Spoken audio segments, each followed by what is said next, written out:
PNB घोटाले का आरोपी और भगोड़ा हीरा कारोबारी मेहुल चौकसी लापता, तलाश में जुटी एंटीगुआ पुलिस, क्यूबा भागने की है खबर।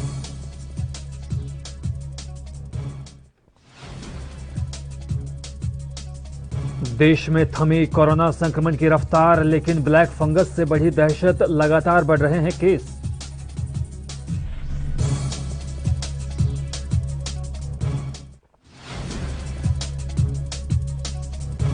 यूपी में आज मिर्जापुर दौरे पर रहेंगे सीएम योगी आदित्यनाथ। कोरोना से जंग की तैयारियों का लेंगे जायजा, आला अधिकारियों और प्रतिनिधियों के साथ करेंगे बैठक।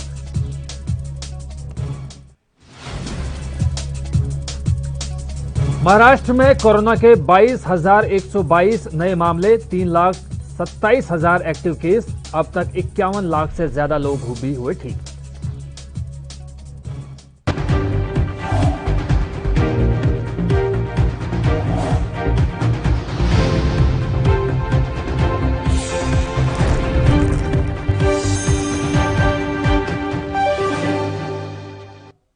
नमस्कार, स्वागत है आपका एनबी न्यूज में और मैं हूं जुबैर खान। भगोड़ा हीरा कारोबारी मेहुल चौकसी एंटीगुआ में लापता हो गया है। लापता होने के बाद एंटीगुआ पुलिस ने उसकी तलाश के लिए बड़ा अभियान शुरू किया है।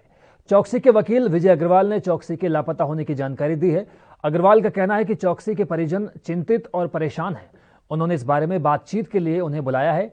एंटीगुआ पुलिस इस मामले की तफ्तीश कर रही है। चौकसी के वकील का कहना है कि उसके परिवार के एक सदस्य ने उन्हें फोन कर बताया कि मेहुल एंटीगुआ में लापता हो गया है। वकील का यह भी कहना है कि मेहुल डिनर करने के लिए बाहर गए थे, वहीं उसकी कार मिली लेकिन वो लापता मिली। मेहुल के बारे में पता लगाने के लिए एंटीगुआ पुलिस ने बड़े पैमाने पर तलाशी अभियान को शुरू किया है। पंजाब नेशनल बैंक घोटाले में चौकसी आरोपी हैं। एंटीगुआ पुलिस कमिश्नर एटली रोडसे ने कहा है कि पुलिस भारतीय कारोबारी मेहुल चौकसी की तलाश कर रही है।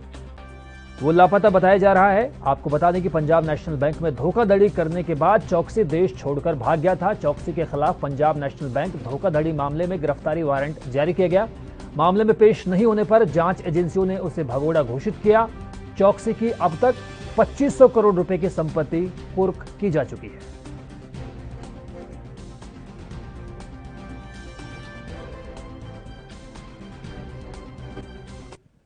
सेना प्रमुख जनरल एमएम नरवणे ने सोमवार को रॉयल भूटान आर्मी के चीफ ऑपरेशंस ऑफिसर जनरल बट्टू तेरेसिंग से बातचीत की और दोनों ने द्विपक्षीय रक्षा सहयोग से जुड़े मुद्दों पर चर्चा की। दोनों सैन्य अधिकारियों के बीच टेलीफोन पर बातचीत इस क्षेत्र में चीन के बढ़ते दबदबे के बीच हुई।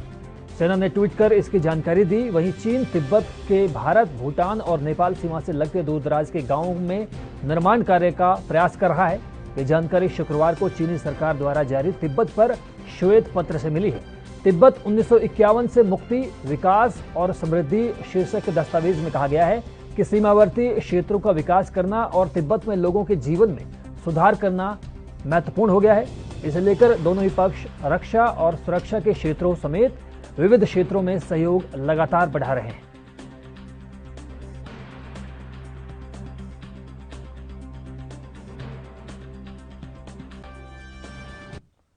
कोविड-19 से संक्रमित पाए गए पूर्व भारतीय धावक मिल्खा सिंह को एहतियात के तौर पर मोहाली स्थित फोर्टिस अस्पताल में एडमिट करवाया गया है। उनके बेटे ने इसकी पुष्टि की है। 20 मई को 91 वर्षीय मिल्खा सिंह की कोविड-19 रिपोर्ट पॉजिटिव आई थी, जिसके बाद उन्होंने कहा था कि मैं पूरे जोश में हूं और एक दिन पहले ही जॉगिंग की है। आपको बता दें कि मिल्खा सिंह एक ऐसा नाम है देश भर में जिन्होंने देश की आन बान और शान के लिए कभी अपने कदम नहीं रोके। मिल्खा सिंह के जल्द सही होकर घर लौटें, इसके लिए देश भर में लोग दुआ कर रहे हैं। सोशल मीडिया पर जैसे ही मिल्खा सिंह के कोविड पॉजिटिव होने की खबर सामने आई तो लोगों की काफी इमोशनल प्रतिक्रियाएं सामने आई।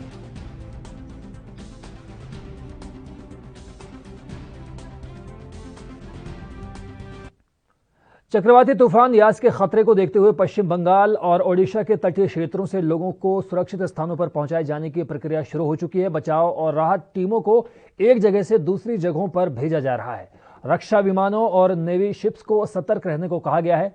मौसम विभाग ने बताया कि बंगाल की खाड़ी में बनने वाला कम दबाव का क्षेत्र अब दबाव वाले क्षेत्र में तब्दील हो गया है। यास के बुधवार को ओडिशा और पश्चिम बंगाल के पूर्वी तटीय इलाकों में दस्तक देने की संभावना है।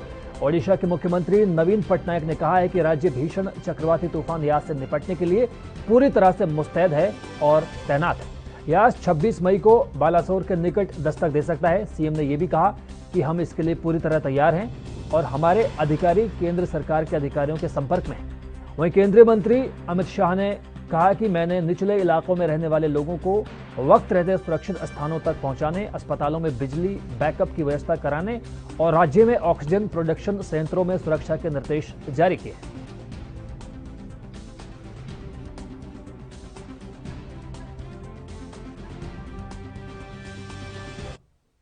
यूपी के सीएम योगी आदित्यनाथ आज मिर्जापुर के दौरे पर रहेंगे। सीएम सुबह 10:30 बजे वाराणसी से मिर्जापुर पहुंचेंगे। इस दौरान CM integrated command and control centre का निरीक्षण करने जाएंगे, जहां सीएम मंडलायुक्त के सभागार में अधिकारियों और जनप्रतिनिधियों के साथ समीक्षा बैठक करेंगे।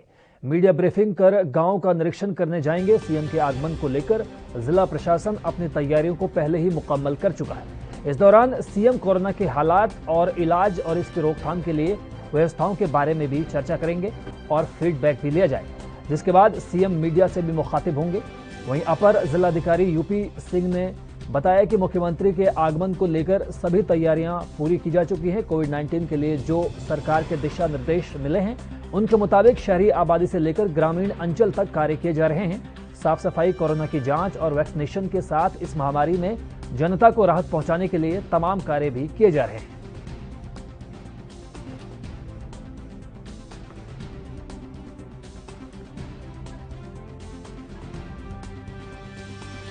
जी बनारस से चलकर के पुलिस लाइन में 10:30 बजे पहुंचेंगे और उसके बाद यहाँ ICCC integrated command and control centre में आएंगे और वहाँ से वहाँ का निरीक्षण करने के पश्चात मंडलीय सभागार में एक बैठक करेंगे और उस बैठक के बाद जो है 1 बजे उनका प्रस्थान, एक गांव का भ्रमण करने के पश्चात 1 बजे उनका प्रस्थान जनपद से। तो तैयारियां सर पूरी हो गई हैं? हाँ, सभी तैयारियां क्या वो यूजुअल जो चल रहा है हमारा कोविड का कार्यक्रम वो। कोरोना संक्रमण के मामलों में आई कमी को देखते हुए महाराष्ट्र के कुछ इलाकों में लॉकडाउन के नियमों में ढील दी जा सकती है। इस संबंध में महाराष्ट्र के राहत और पुनर्वास मंत्री विजय वडेट्टीवार ने जानकारी दी। उन्होंने बताया कि सरकार रेड जोन से बाहर के जिलों में कोरोना के कारण लागू लॉकडाउन जैसी पाबंदियों में ढील देने पर विचार कर रही है। उन्होंने कहा कि सरकार इस बाबत विचार विमर्श कर रही है और 4-5 दिन हालात का जायजा लेने के बाद इस पर फैसला लिया जा सकता है। उधर सरकार के मंत्री ने कहा कि जहां कोरोना मरीजों के मामलों में कमी देखी गई है, वहां पाबंदियों में ढील देने की मांग भी लगातार लोगों की तरफ से की जा रही है। सरकार वैसे जिलों में पाबंदियों में ढील दी जा सकती है जहां संक्रमितों की संख्या में कमी देखने को मिल रही है। 4-5 दिन हालात का जायजा लेने के बाद ही कोई अंतिम फैसला लिया जाएगा।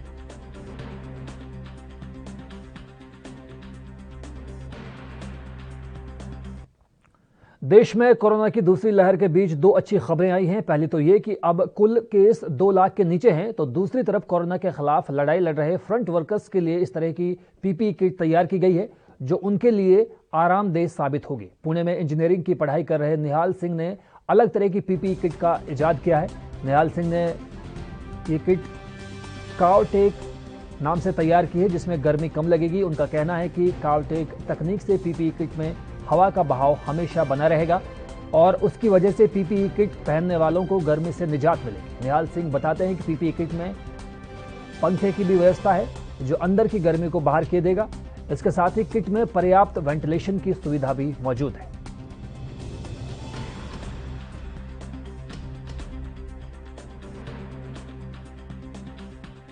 तो आप देख सकते हैं कि पीपीई किट पहनने से जो परेशानी स्वास्थ्य कर्मियों को हो रही थी उसका भी तोड़ एक तरह से निकाल लिया गया है और ये निकाला गया है महाराष्ट्र के पुणे से, जहां पर इंजीनियरिंग के छात्र निहाल सिंह ने एक ऐसी तकनीक इजाद की है कि अब आइंदा पीपीई किट पहनने से किसी भी परेशानी से स्वास्थ्य कर्मियों को दो चार नहीं होना पड़ेगा।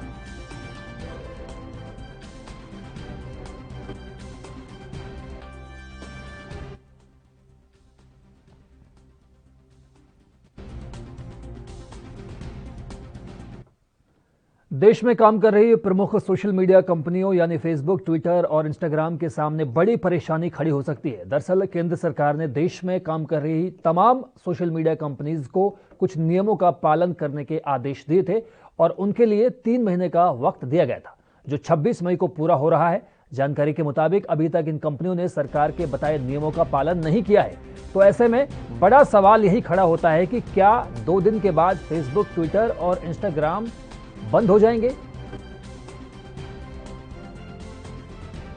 सोशल मीडिया प्लेटफॉर्म्स को सरकार के नियमों का पालन शुरू करना चाहिए, इस बात की पहले ही अपील की जा चुकी है। भारत में सोशल मीडिया वेबसाइट्स एक इंटरमीडिएट की तरह काम करती हैं और अगर कोई व्यक्ति सोशल मीडिया पर आपत्तिजनक टिप्पणी या पोस्ट करता है तो किसी भी सोशल मीडिया कंपनी पर कार्रवाई नहीं होती, क्योंकि उन्हें भारत सरकार की तरफ से इम्यूनिटी प्राप्त है। लेकिन सूत्रों की माने तो सरकार के बताए निर्देशों को 26 मई तक ही नहीं मानने पर ट्विटर, फेसबुक और इंस्टाग्राम को जो इम्यूनिटी मिली हुई है उसे सरकार खत्म करने पर विचार कर सकती है। ऐसा होने पर भविष्य में संबंधित सोशल मीडिया साइट्स पर कोई भी यूजर अगर आपत्तिजनक पोस्ट करता है तो उस यूजर के साथ साथ संबंधित सोशल मीडिया साइट्स पर भी कार्रवाई की जा सकती है।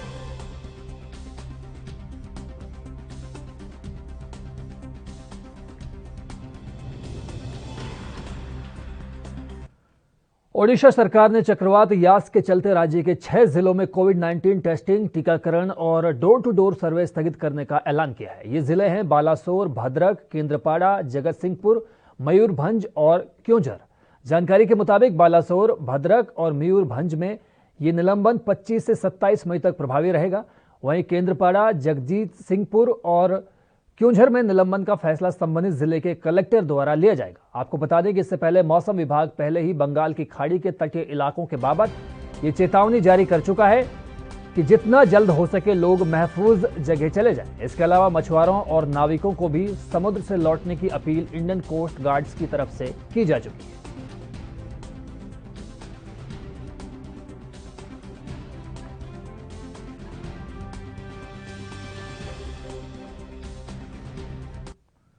कोरोना महामारी से लोग अभी उबर भी नहीं पाए थे कि ब्लैक और व्हाइट फंगस ने भी दस्तक दे दी। इस बीमारी से अब तक यूपी में कई लोगों की मौत हो चुकी है। ब्लैक और व्हाइट फंगस के बाद अब येलो फंगस की एंट्री ने भी डॉक्टरों की चिंता बढ़ा दी है। गाजियाबाद में येलो फंगस के एक मरीज की पुष्टि हो चुकी है। डॉक्टर्स ने बताया कि 45 वर्षीय जिस मरीज में येलो फंगस मिला है वो पहले कोरोना संक्रमित हो चुका है और इस समय डायबिटीज से भी पीड़ित है।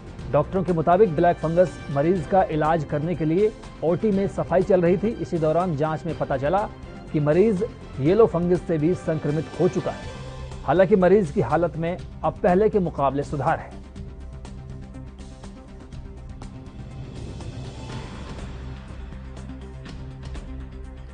तो आप देख सकते हैं कि एक तरफ जहां कोरोना की रफ्तार पर अब कुछ हद तक लगाम लगाने में सरकार कामयाब हो चुकी है, लेकिन दूसरी तरफ अब ब्लैक फंगस ने भी सरकार की चिंता बढ़ा दी है। बात चाहे राष्ट्रीय राजधानी दिल्ली की हो, उत्तर प्रदेश की हो, चाहे फिर बात गुजरात की हो जहां पर सबसे ज्यादा ब्लैक फंगस के मामले आए हैं, हर जगह ब्लैक फंगस पर कंट्रोल करने की बात सरकारों की तरफ से की जा रही है।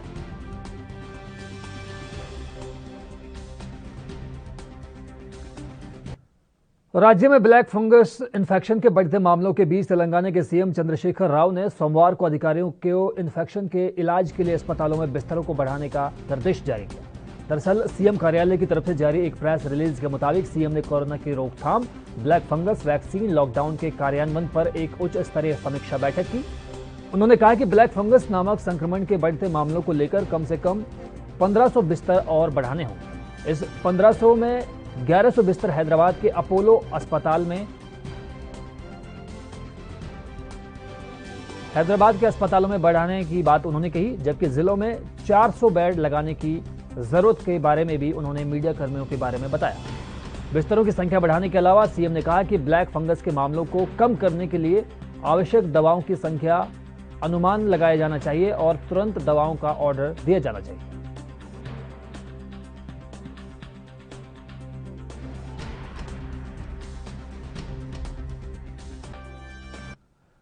और फिलहाल वक्त एक ब्रेक का हुआ है। ब्रेक के उस पार भी जारी है खबरों का सिलसिला।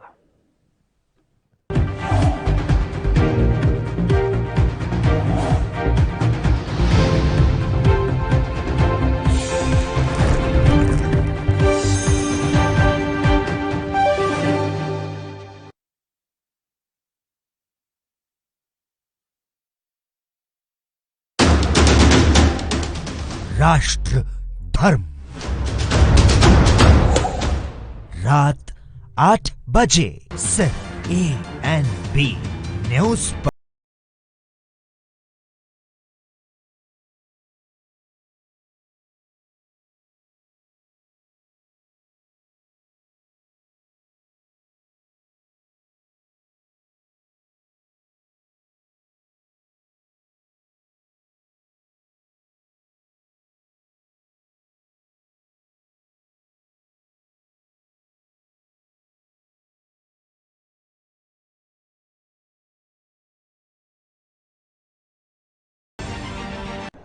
यात्रीगण कृपया ध्यान दें, ANB एक्सप्रेस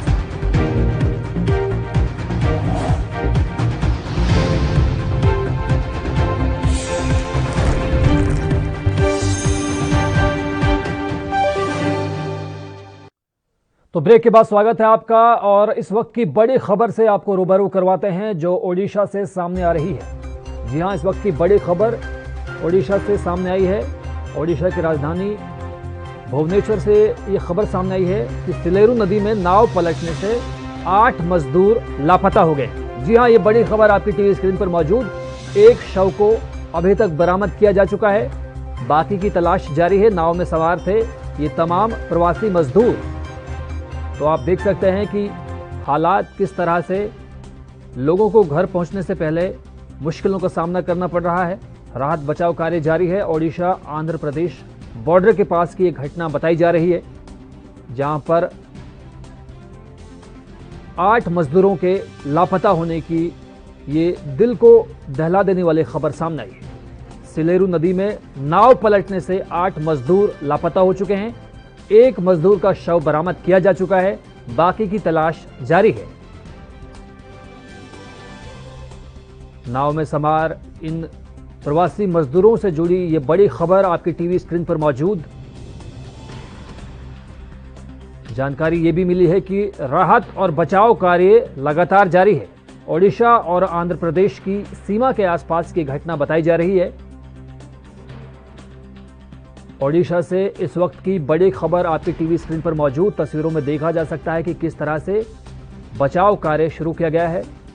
रेस्क्यू ऑपरेशन में स्थानीय लोगों की मदद भी ली जा रही है। दुख की बात यह है कि अब तक एक शव को बरामद किया जा चुका है, बाकी 7 लोगों की तलाश अभी भी जारी है। हिमाचल प्रदेश सरकार ने बड़ा फैसला लिया है। हिमाचल प्रदेश सरकार ने फैसला लिया है कि राज्य सरकार के तमाम पार्ट टाइम कर्मचारियों को रेगुलर कर्मचारी में कन्वर्ट किया जाएगा। यह फैसला उन कर्मचारियों पर लागू होगा जो पार्ट टाइम वर्कर्स के रूप में अपनी 8 साल की सेवा मुकम्मल कर चुके हैं। इस फैसले के बाद राज्य के अलग अलग विभागों में तैनात पार्ट टाइम वर्कर दैनिक वेतन भोगी बनेंगे। सोमवार को इस संबंध में राज्य के कार्मिक विभाग ने इसकी अधिसूचना जारी की। इसके मुताबिक 31 मार्च 2021 और 30 सितंबर 2021 को अपनी 8 साल की नियमित सर्विस को पूरा करने वाले पार्ट टाइम वर्कर्स को दैनिक वेतन भोगी में बदला जाएगा। वहीं इस फैसले के कारण पार्ट टाइम वर्कर्स के खाली पदों को खत्म समझा जाएगा। कर्मचारियों के रिकॉर्ड की जांच के लिए विभागों की ओर से तथ्यों की जांच के लिए अलग से आदेश जारी किए गए। नोटिफिकेशन सभी प्रशासनिक सचिवों, विभागों के अध्यक्ष और डिप्टी कमिश्नर्स को भेजे गए। ये फैसला स्वायत्त निकाय, बोर्ड, निगम और विश्वविद्यालयों पर लागू नहीं होते, लेकिन नोटिफिकेशन में कहा गया है कि ये अपने वित्तीय स्थिति को ध्यान में रखकर फैसला ले सकते हैं। दैनिक वेतनभोगी बनाने के बाद इसकी सूचना विभाग को दी गई।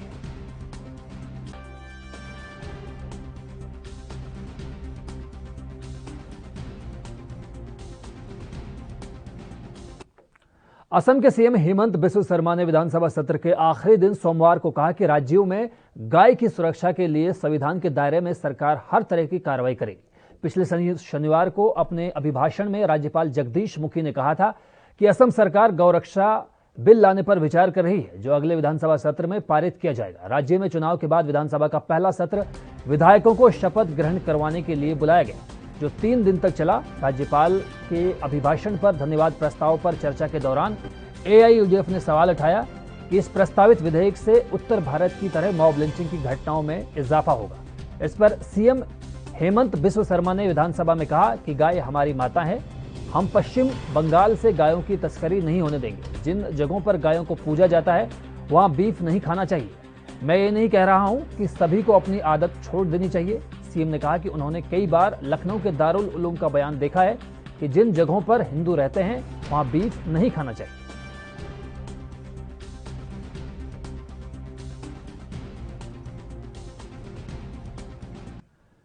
एमपी के मंडला जिले में बिछिया थाना क्षेत्र के अंतर्गत हाईवे 30 पर एक ट्रक और मैजिक की टक्कर हो गई। टक्कर लगने के बाद ट्रक में भयंकर आग लग गई। वहीं इस मामले में ट्रक जलकर खाक हो गया। फिलहाल आग पर काबू पाने की कोशिश की जा रही है।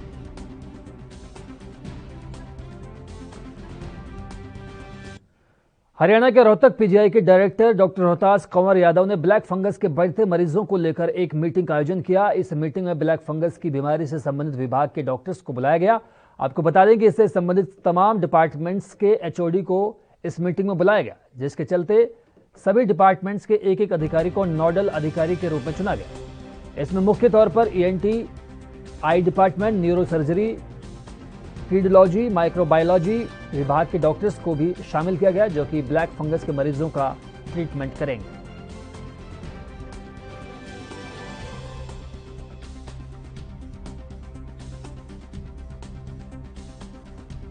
में ब्लैक फंगस से आए मरीजों के उपचार के लिए आज डायरेक्टर ऑफिस में एक मीटिंग बुलाई गई थी। इसमें विभिन्न डिपार्टमेंट्स के जो इस बीमारी से संबंधित हैं उनके हेड ऑफ डिपार्टमेंट बुलाए गए थे और उन्होंने हर डिपार्टमेंट से एक एक नोडल ऑफिसर बनाया गया है। इसमें मुख्य तौर पर ईएनटी, आई, न्यूरोसर्जरी, रेडियोलॉजी, माइक्रोबायोलॉजी और जो भी संबंधित विभाग हैं उनसे एक एक प्रोफेसर को लिया गया है जो इन मरीजों के उपचार में सहयोग देगा।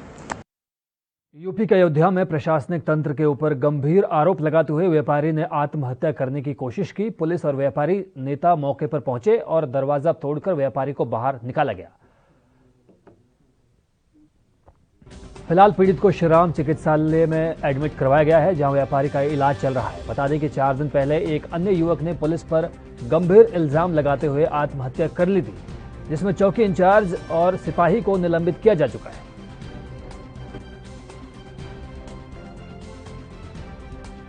ही कार्य को लेकर के वो उनके घर के परिवार के लोग लगातार पिछले 3-4 दिन से मुझे तरह तरह की वीडियोस व्हाट्सएप पर भेजकर या मीडिया ग्रुप्स में भेजकर एक दबाव बनाने का प्रयास कर रहे हैं कि मैं आत्महत्या कर लूँगा, मैं आत्महत्या कर लूँगा।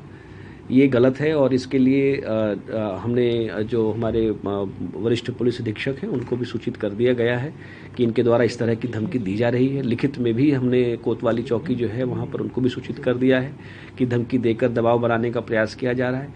रही बात क्यों कह रहे हैं ऐसा, तो इसमें मैं आपको अवगत करा दूं कि वहाँ पर 3 बड़े भवन बने हुए हैं जिनका व्यावसायिक प्रयोग किया जा रहा है। आवासीय नक्शे उनके पास हुए भी होंगे अगर, तो भी उनका व्यावसायिक प्रयोग गलत है और ना उसमें फ्रंट सेटबैक है, ना रियर सेटबैक है, ना साइड सेटबैक है। किसी तरीके से सेटबैक नहीं छोड़ा गया। वहाँ पर वो दलदल के बगल में ज़मीन में बेसमेंट बनाया गया है। भूमि की जांच भी आज जिला प्रशासन द्वारा कर। और इस वक्त रुख करेंगे एक और बड़ी खबर का, जो कि चक्रवात यास तूफान से जुड़ी हुई है। जी हां, बंगाल ओडिशा में चक्रवात यास का खतरा लगातार बरकरार है।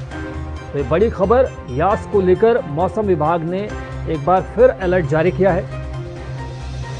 तो एएनबी न्यूज की तरफ से ये बड़ी खबर आपकी टीवी स्क्रीन पर मौजूद। गृह मंत्रालय में एक कंट्रोल रूम भी बनाया गया है। बंगाल में अम्फान से ज्यादा तबाही मचा सकता है यास तूफान, ऐसी जानकारी मौसम विभाग की तरफ से सामने आई है। बंगाल के 20 जिले इससे प्रभावित भी हो सकते हैं, ऐसी आशंका भी जाहिर की गई है।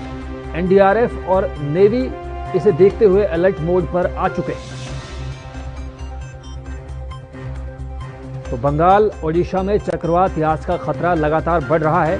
मौसम विभाग ने अलर्ट घोषित किया है। इससे पहले इंडियन कोस्ट गार्ड्स ने भी जो मछुआरे थे या जो नाविक थे उनसे जल्द वापस लौट आने की अपील की थी। इसके लिए बाकायदा समुद्र में अनाउंसमेंट किए गए थे। एक बार फिर से ये अलर्ट जारी किया गया है कि बंगाल की खाड़ी के साथ लगते हुए तटीय इलाकों में यास तूफान अपना कहर बरपा सकता है। और ऐसा भी कहा जा रहा है कि बंगाल के 20 से ज्यादा जिले इससे प्रभावित हो सकते हैं। जिसे देखते हुए एनडीआरएफ की टीम अलर्ट हो गई है। आपको बता दें कि जिस तरह से अरब सागर में ताउते तूफान ने तांडव मचाया था, बंगाल की खाड़ी में अब यास तूफान तांडव मचा सकता है। इसी के लिए गृह मंत्रालय में कंट्रोल रूम बनाया गया है ताकि स्थिति को नियंत्रण में किया जा सके।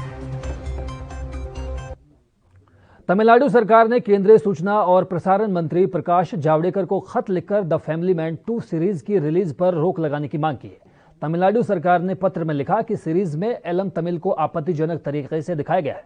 तमिल भाषी अभिनेत्री सामंथा को आतंकवादी के तौर पर दिखाकर तमिलों की अस्मिता पर हमला किया गया है। आपको बता दें कि द फैमिली मैन 2 को लेकर दर्शकों में काफी एक्साइटमेंट देखी जा रही है। इससे पहले द फैमिली मैन के पहले सीजन ने भी ओटीटी प्लेटफॉर्म्स पर जबरदस्त धूम मचाई थी।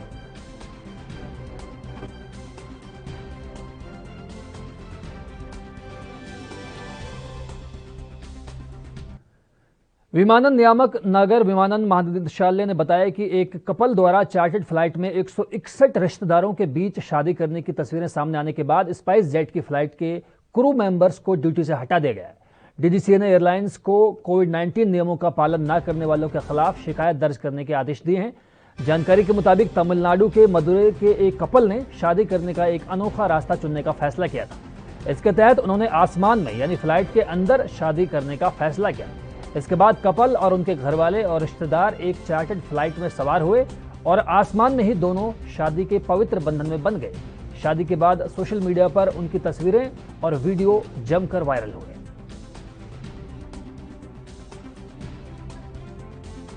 तो आप देख सकते हैं कि फ्लाइट में शादी करने वाले लोगों के खिलाफ डीजीसीए ने ये कार्रवाई की है और सबसे पहले उन क्रू मेंबर्स को ड्यूटी से हटा दिया गया है जो उस वक्त फ्लाइट में मौजूद थे। तो आसमान में शादी करवाना बहुत महंगा पड़ गया है स्पाइस जेट के उन क्रू मेंबर्स को जिन्होंने इस कपल को कुछ मदद करने की बात कही थी। तो फिलहाल इस बुलेटिन में इतना ही। देश दुनिया की बाकी अहम खबरों के लिए आप देखते रहिए एएनबी न्यूज़। मुझे दीजिए इजाजत। नमस्कार।